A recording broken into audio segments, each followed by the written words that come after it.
భ్యో నమ శ్రీ మహాగణాధిపతయ నమ శ్రీ సరస్వత్యై నమ. భక్తులరా, వాల్మీకి మహర్షి రచించిన శ్రీమద్ రామాయణం యథాతథంగా చెప్పుకున్నాం. ప్రతి శ్లోకం దాని అర్థం. ఇందులో భాగంగా నిన్నటి వరకు మనం బాల అయోధ్య అరణ్య కిష్కింద సుందరకాండలు పూర్తి చేసాం. యుద్ధకాండలోని 35 సర్గలు పూర్తి చేసి 36వ సర్గలోని 19వ శ్లోకం వరకు చెప్పుకున్నాం. 20వ శ్లోకం నుండి కొనసాగిద్దాం. కొనసాగించే ముందు వాల్మీకి మహర్షిని ప్రార్థన చేసుకుందాం. కూజంతన్ రామ రామేతి మధురం మధురాక్షరం ఆరుహ్య కవితా శాఖాం వందే వాల్మీకి కోకిలం.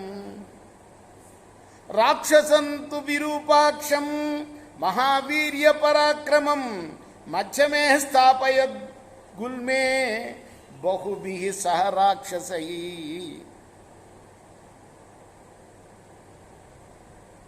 విరూపాక్షుడనే రాక్షసుని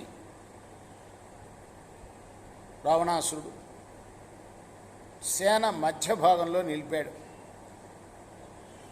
అంటే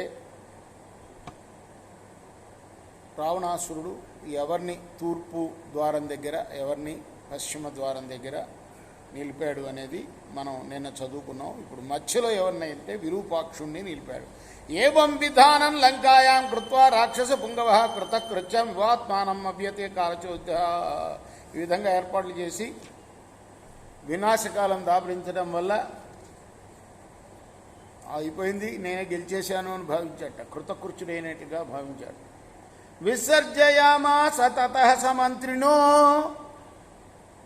విధానమాజ్ఞాప్య పురస్య పుష్కలం జయాశిషా మంత్రిగణేన పూజితో వివేశ సోంతఃపురమృద్ధిమన్మహత్.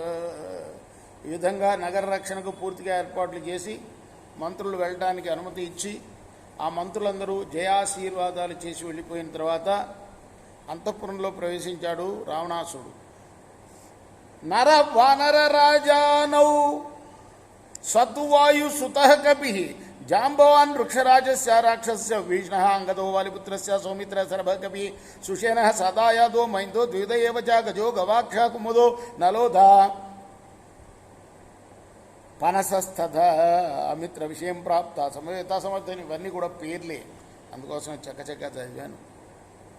ఇక్కడ శత్రుదేశంలో ప్రవేశించిన రామసుగ్రీవులు, హనుమంతుడు, జాంబవంతుడు, విభీషణుడు, అంగదుడు, లక్ష్మణుడు, శరభుడు, సుషేనుడు, మైందుడు, ద్వివిధుడు, గజుడు, గవాక్షుడు, కుముదుడు, నలుడు, పనసుడు వీళ్ళందరూ కూడా కలిసి ఆలోచన చేస్తున్నారు.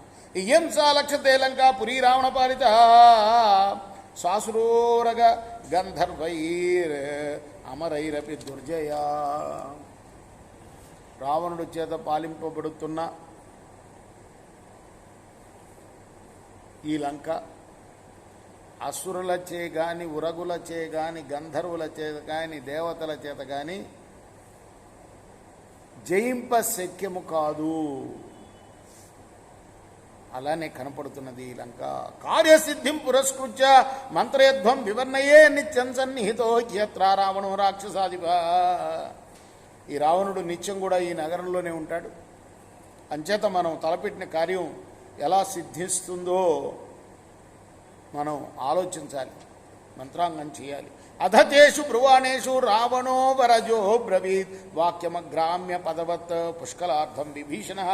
వాళ్ళందరూ ఇలా అనుకుంటూ ఉండగా రావణుడి యొక్క తమ్ముడైన విభీషణుడు చక్కటి మాట ఇలా చెప్పాడు. అనలహ పనసశ్చైవ సంపాతి ప్రమతిస్తదా గత్వా లంకా మమామాచ్చ అమామాచ్చ పురీం పునరిహాగత.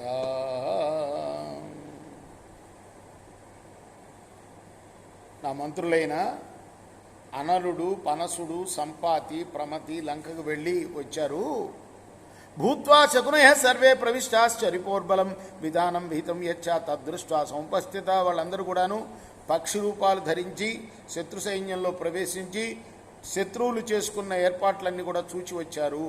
సంవిధానం యదాహుస్తే రావణస్య దురాత్మన రామ తద్భ్రువత సర్వం యథా తజ్జేన మే శృణు. వాళ్ళు అక్కడ చూసిన ఏర్పాట్ల గురించి వాళ్ళు చెప్పిన మాటలన్నీ కూడా యథాతథంగా మీకు చెప్తాను, వినండి. పూర్వం ప్రహస్త ప్రభలో ద్వారమాసాధ్య తిష్టతి దక్షిణంచ మహావీర్యో మహాపార్శ్వ మహోదరో.